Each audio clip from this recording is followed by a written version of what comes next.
Hello, and welcome to The Mind of a Therapist, a podcast where I interview psychotherapists and helping professionals and what they're passionate about in order to provide you with messages of encouragement and hope. I'm your host, Andrew Earl. The Mind of a Therapist is sponsored by Psychological Counseling Services, healing hearts and transforming lives. Look into our intensive at pcsearl.com.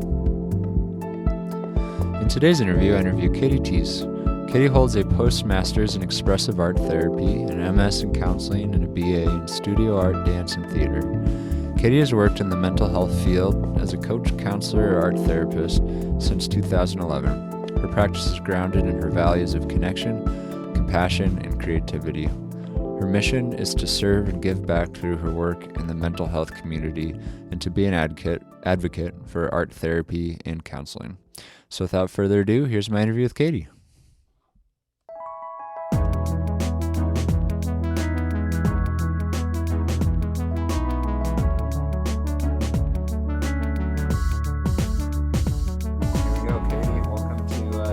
Therapist podcast. Thank you for allowing me to be here. Yeah. So to get going, well, actually, I just looked at your fiddly fig. I want to say, I really like that. Is that your plant? It is. It's a recent acquisition for my office because I have one at home. I'm actually a notorious black thumb. I tend to kill all plants, and I kept a little fiddle fig alive at home, and I was very, very proud of it. Yeah, they're one of the harder house plants to keep alive. So and so I brought one to the office. I think I usually overwater, and they need a lot of water, so it maybe just works well for the way I treat plants. Sorry, I totally just got distracted there, but I love that you have a nice plan here. But yeah, so you're into art therapy. I'd be curious to hear a little bit about what drew you to art therapy in the first place. So, my background is kind of varied, but it really starts in the arts. So my undergraduate degree was in theater, dance, and studio art. So I always kind of joke that I did all the arts. And I remember sitting down with my parents shortly after graduation, and I was really serious with them and told them I am an artist. I will never have a 9-to-5 job. I'm going to live that life of the struggling artist. And then I ended up moving to London after graduation to do like a work abroad experience. It was supposed to be 6 months, ended up being 8 years. Wow. And I randomly ended up having a first career in law, of all things. So Really? I went right into the corporate world. Wow. So I spent about 7 years working for a U.S. law firm in London, doing research, paralegal work, and then ended up kind of in like mid-level management. And through that, I found I really enjoyed working with people, and it was more staff development at that point.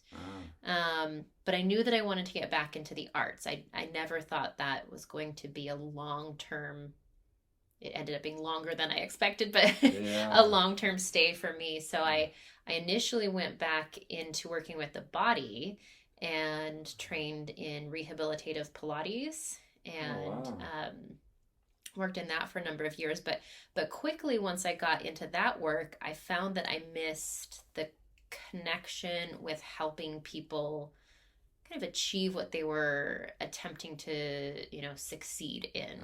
So I started developing a wellness coaching brand, I guess you could say, and incorporated coaching with the physical movement, and then the piece that was really missing for me was the artistic expression.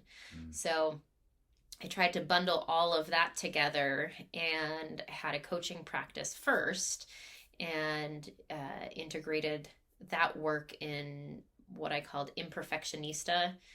Perfectionism, I think, as I mentioned earlier, is an area of interest to me because of my own experiences, and I consider myself a recovering perfectionist. There you go. So within that work, I just became more exposed into the therapeutic community. I had been doing my own work therapeutically for years already at that point.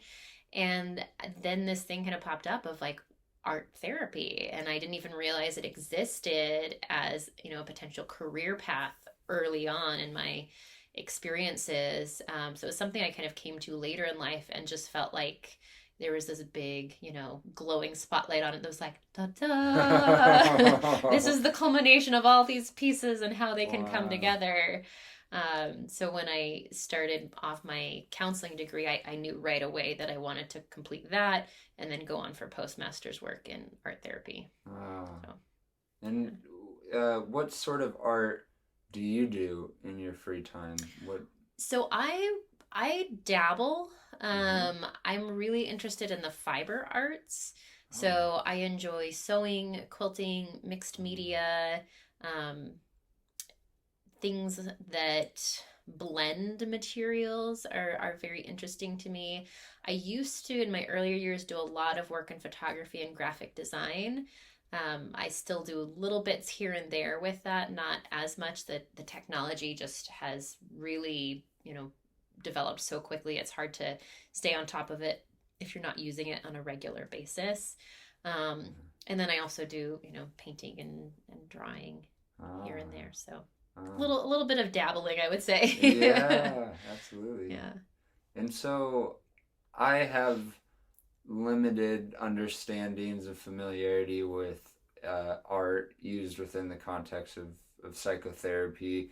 Will you just share a bit about what art therapy can look like in a given session? I'm imagining pretty diverse and broad, depending on where people are at. But... And really, some of this comes down to when you're getting into the nitty-gritty of the profession. There's the practice of art therapy and the practice of expressive art therapy. So expressive art therapy is kind of like a bigger, broader umbrella. And I would say that's really where I fall into more of that range. And I'm also trained as an art therapist. So art therapy tends to use a little bit more of the prescriptive use of materials. So we may look at, you know, what is the client presenting with? Why would we choose watercolor? Why would we choose clay? Why would we choose pencil? And we also do more diagnostic work through that, assessments, whereas expressive art therapy is a little bigger. It incorporates more than just the visual arts. That can be music and drama, dance, movement. And a lot of that is really that art is healing, whereas in art therapy, art is more of a tool towards healing. It's a slight difference, but it kind of changes a little bit. And I bridge both worlds. So within a session, it could look many different ways. Often when I have a client that I'm introducing, you know, the concept of art or expressive arts within a session is, you know, I tend to focus on two main lenses. And one is just the therapeutic act of creation, you know, so making. We are, as humans, really driven to make and create. You know, if you think about early cultures and civilizations, they made time for art and music, you know, poetry, singing. All of these things were present even through times of, you know, high adversity, high challenges. It's clearly has some sort of use in our culture, in our society. So just making in and of itself can be very therapeutic. I'm sure you've probably seen the coloring books for adults that like really blew up in pop culture, like maybe 10 years ago. Like you can find them in the grocery store aisle now. But as tends to happen, like the science is always interested after something, you know, pops up like that. And there was a study done, I believe it was in Switzerland, where they did functional brain imaging of people while they were engaging in these coloring activities. And they found that the same area of the brain that would typically light up during a deep meditation would be activated in like coloring activities. Oh, wow. So, you know, there's science behind what I say we in the arts kind of already knew. That art can promote relaxation, it can improve focus and concentration, it's got benefits for our nervous system. So that's just art and creating in and of itself being therapeutic. So then the second lens is art as what I would consider more psychotherapy and exploring how we make meaning and how we come to understand our experiences in the world. So this is where we can get into maybe more of the interpretation of, what someone has created or what they might view. You can have 3 people look at the Mona Lisa, more than that, and they're going to have 3 distinct ideas of what they see in it. So this really harks back to the individual's experience and how they're understanding their world, and what they encounter. One thing that's really great with art is it can be a nonverbal form of expression. So it's not uncommon in my practice that we'll talk about things, and we don't have to. That doesn't have to be part of it. The art can speak for itself. Sometimes, I reference that the art or the creative, piece that's made is almost like a third party in the room, that we get to be involved with this other thing and explore what is your relationship to that. So it's really a beautiful process, and I'm not sure if I've covered your initial question. You have. And I mean, I'm just thinking of language can describe our experiences, right? But visual, it's sometimes you look at a painting and it just brings tears to your eyes, right? Or there's some connection that transcends language, that we identify with in some way about our experience. So I love what you're saying there. You don't even necessarily have to speak much at all in the session for it to be moving for somebody, for it to affect some sort of change. It can be really impactful. I mean, think about music. For many people, you hear a certain song and it just moves you in a way that you understand without having to,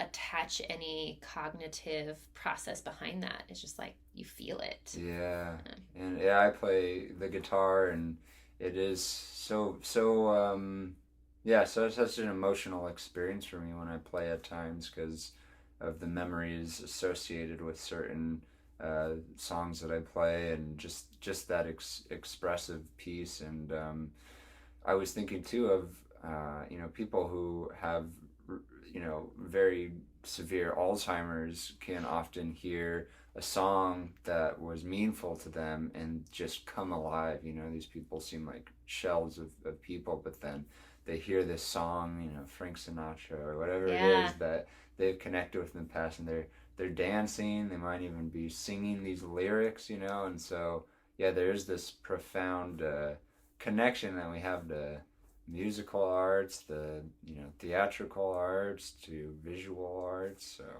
and there's a lot of research. I know Bessel van der Kolk, who Body Keeps the Score, looks at the different types of memory, explicit memory versus implicit memory, whereas hopefully I'll get this right, explicit is more the we can have language around it. We can concretize, I don't know if that's the word, an experience, whereas the implicit memory is more of a sensory memory. And so that's something that I think art therapy has the ability to tap into, that sensory piece, whether it's through imagery, sound, movement, that it has all those qualities to it, that we can get to this physiological remembered state. And I think I'm really interested in like hunter and gatherer tribes that still exist today, and the Hadza, I believe they're in Tanzania. I've heard a bit about them on various podcasts and whatnot, and they well, in other hunter-gatherer tribes too that I heard of, that dance is such a big part of their weekly life, Yeah. and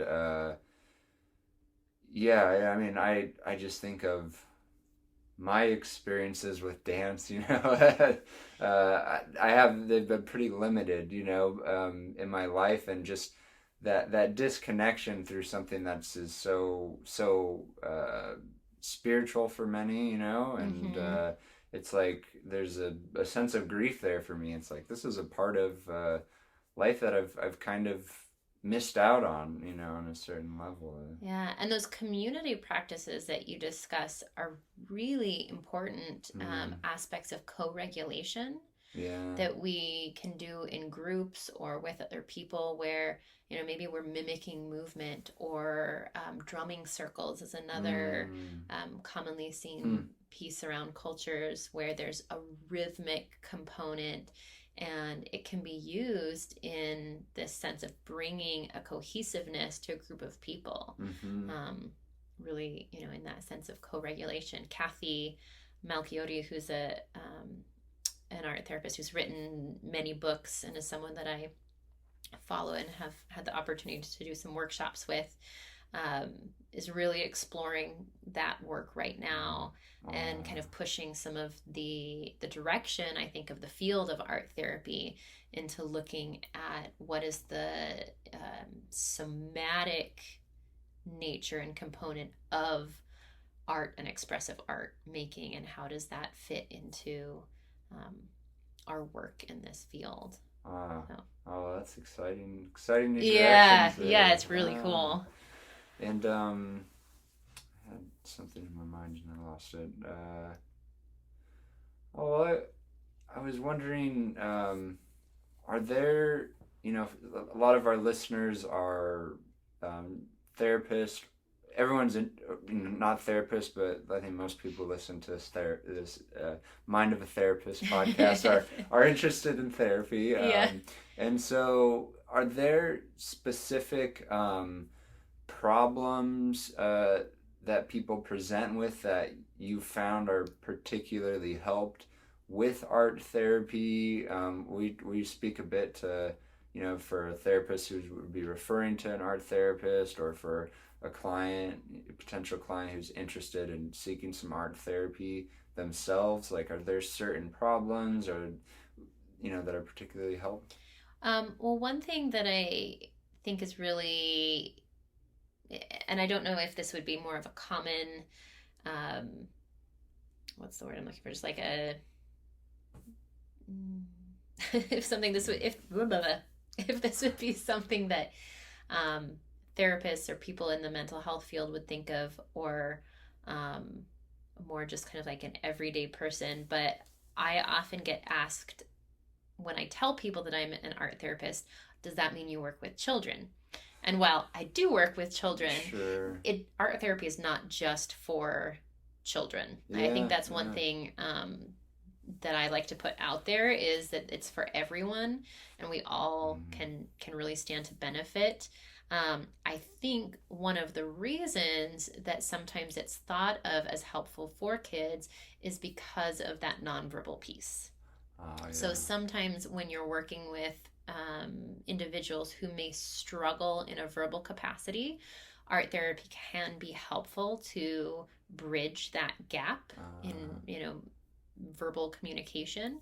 Um, my my own practice, I really enjoy working in trauma, and at times, again, kind of going back to that idea of the implicit memories, that more felt memory can be harder to verbalize. Mm, So that can be particularly useful when perhaps something is difficult to verbalize, that art therapy can come in as an added benefit. But really, I would say art therapy can be used across the spectrum of issues. So mm, it's, not one area only. In my experience with working with, a lot of children and adolescents, that always comes along with the family component. Yeah. And actually, family and system art therapy is really interesting Oh, when you yes. bring Okay. people together to do, joint art making, Uh, or, something that they're creating together. Can really highlight different functions of a system, uh, how roles are defined, interplay between different parties, conflict resolution, all sorts of things. So it's really, I think, a wide range of things that it can mm. be applicable to. No, that's good. I appreciate you mentioning not just for children, Yeah, anyone, and especially uh, if words are challenging for someone, that expression can be particularly helpful, but it could be, I'm hearing, helpful for really anyone, anyone. really. Yeah. Expressing trauma, that makes a lot of sense. And could you give like an example of maybe it's a family therapy, art therapy intervention, or maybe just with an individual that you commonly go to that you think is particularly you've seen particularly be helpful? So, in terms of a family piece, the first thing that comes to mind is a classic intervention called the scribble chase, where you'll get a large piece of paper and you'll have, all parties put their um, drawing utensil down. So, whether it's marker, pen, crayon, whatever. And maybe at the beginning, you start picking one person who's the leader and they all have to follow that person, and then they switch off leadership without using words. And sometimes Oh, people may wow. create an image, some people will just be scribbles, but it can be a really interesting exercise just to explore how people work together and navigate Wow. the paper, navigate their space, what they Oh, choose to do with that. In terms of individual work, one of my favorite things for interventions is mask making. oh. There's a I see huge, a yeah, mask there's right a, there. say Yeah, there's a field couple around masks. the Oh, room. very nice. Um, so it's a classic piece that we use in art therapy, um, to explore different elements. I really enjoy using it for identity exploration. A common directive I'll use is I get these masks that are paper-based masks, so they're really art material friendly. You can paint on them, draw on them, collage on them. Wow. Um, and I'll usually give a directive somewhere along the line of, the outside of the mask, use that to portray what you show others or how you think others perceive you, and then the inside of the mask being either your true self or what you feel is your internal experience. It can be a really interesting piece to explore identity, to start to see, are there things that are repeated on both sides? Is there a large variation between what we project and what we feel on the inside? Like, or is there need Yeah. for integration?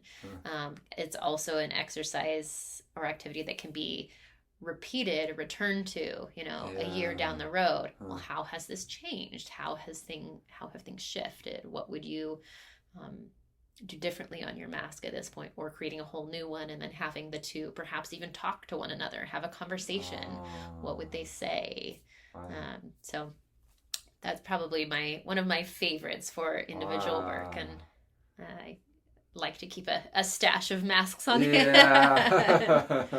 I know there Well, are some art therapists out there who will use actual like clay mask making and make it to a person's face. oh, wow. I have not done that. I think particularly right now with COVID and the Sure. current Yeah, crisis, yeah. that may be too much in someone's personal space. Oh, yeah. But there is something also really interesting about that process of having something that's molded to your face and is a Wow. physical replica in a way of your features. Wow. So So the clay would actually be applied to your face and you get actual yes, mold yeah, there.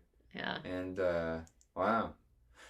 And the well, first of all, I love both of those techniques. That the scribble sounds so fun. Yeah. And so interesting, yeah, with the family, so one person starts off and then Mm-hmm. everyone follows that person, and without language another person then takes the lead, and Yeah. yeah, there could be a lot of grist for the mill there. Yeah. And then the masks, I love that, inside and outside. What do I present on the outside versus what's inside, and a lot of rich exploration there. Are these who's do these masks belong to? They belong to people who have So consulted you, or one you, of or these is a mask that I created as a sample so that I'd have something on hand for clients. I oh, I will um, typically always do any type of art activity, if it's something, along this line of mask making or something, using some different materials that maybe I'm less familiar with, I'll try it out before I use it in session. yeah, yeah, I like to yeah. be able to have some ability to answer some questions about the materials themselves, be knowledgeable in that way. Yeah. Then the second mask actually was a client who gifted it to my room to stay Mm, here, and I think it provides some interesting pieces of conversation as well. Like I've had many people who sit down and notice it, and it becomes something that we can talk about. wow. Yeah. I love when previous people who have consulted us can leave something in the room if they're comfortable with it, it respects their confidentiality and everything, and then it can, you know, play a part in other people's process. I think Yeah. that's cool. Yeah.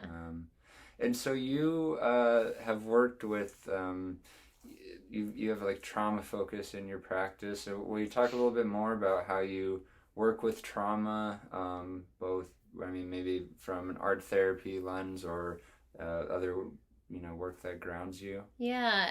So in addition to art therapy, I also use EMDR quite a bit. And I find that the two work really well together. So sometimes I may take someone through an EMDR target, work through some processing, and then have them continue processing through art. Um, if you're familiar with EMDR, there's a bilateral stimulation process.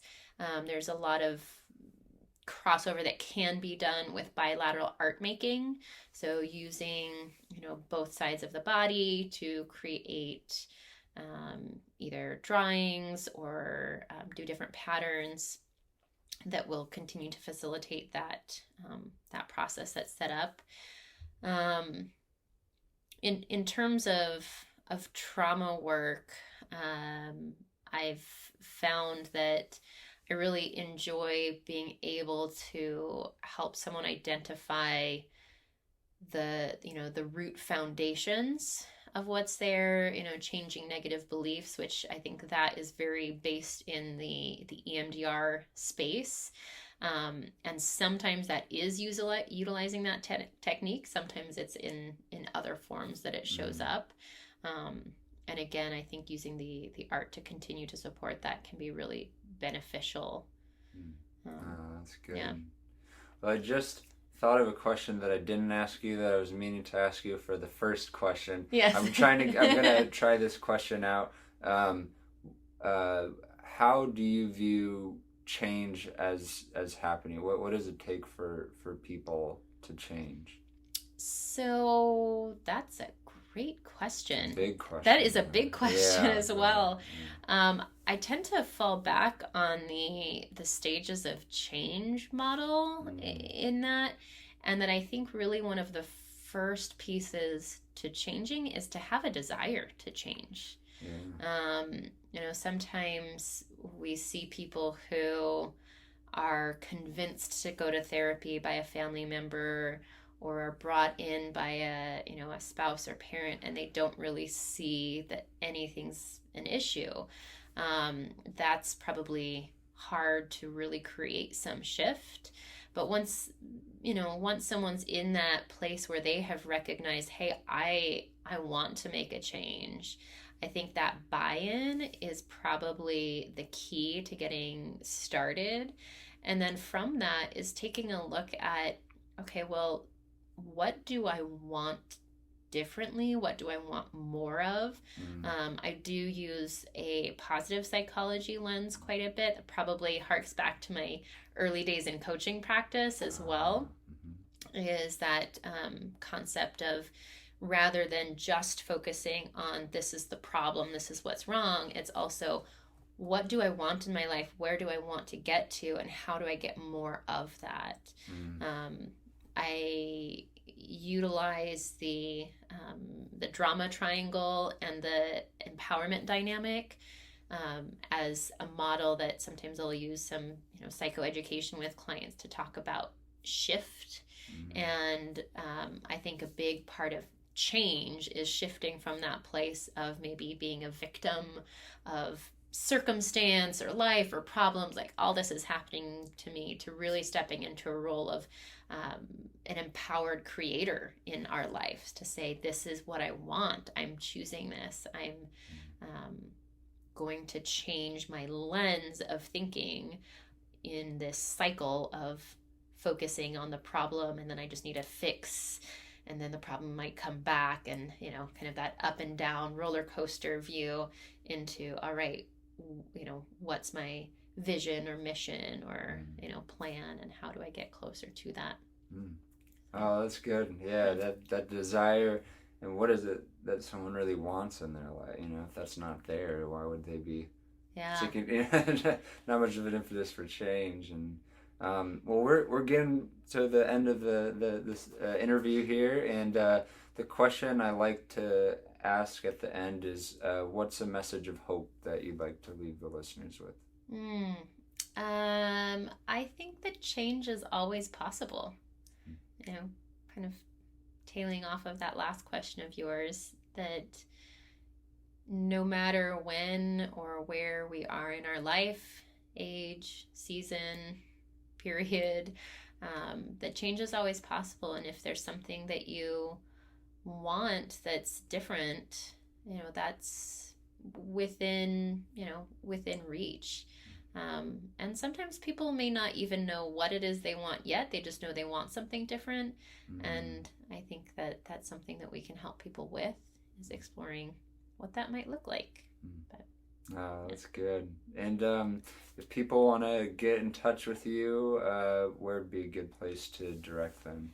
So probably the best place is to, PCS directly. So the website PCSintensive.com has all the up-to-date contact information. I think I also have a listing current on Psychology Today, where you can, both places you'll be able to get a little bit more background information if you're interested in reaching out or working with me or just saying hi. All right. Well, thanks for being on the podcast today, Katie. All right. Thank you. Yeah.